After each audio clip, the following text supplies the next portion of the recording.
All right, so how does this work?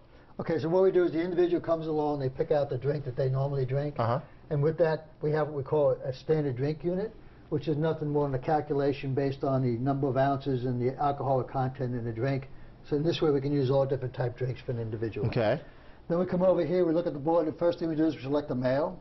We have a choice of either selecting a male or a female, but we're going to use the male. Okay, then the next thing we do is we're going to put in a weight. In this case, we're putting in the weight, and it's going to be 170 pounds. Then the next thing we do is we put in the start times the individual is going to be drinking. So we're using about approximately 10:30 in the evening. Next thing we do is now we pump into the drinks. We come along, we do the standard drink unit, and the standard drink unit for Long Island iced tea is 3.2. Is that high? Oh, yes. Yes. And he said he throws that puppy down, so we just threw it down. Then he has a second one, a 3.2.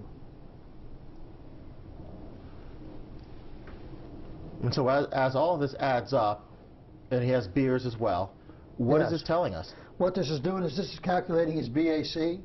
It's also going to calculate how long it takes his B.A.C. to go back down to zero, the time frame, and the number of hours. All right, let's continue filling in his info.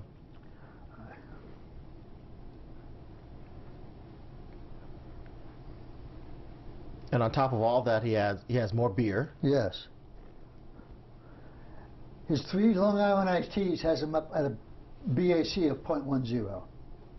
Which is already over the limit. Way over the limit. 0.08 is the limit. He walks out the door and he's busted. Yeah, that's correct. And just looking at this right here, this tells us that, you know, he started drinking at 10:30 in the evening.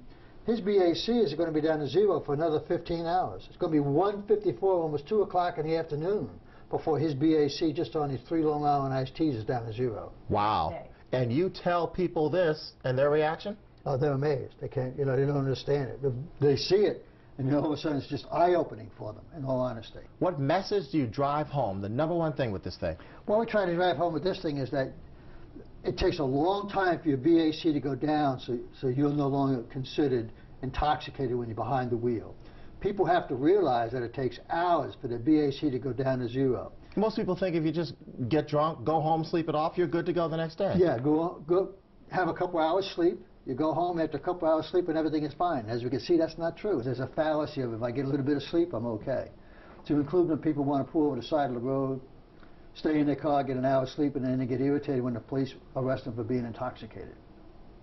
Because they still are.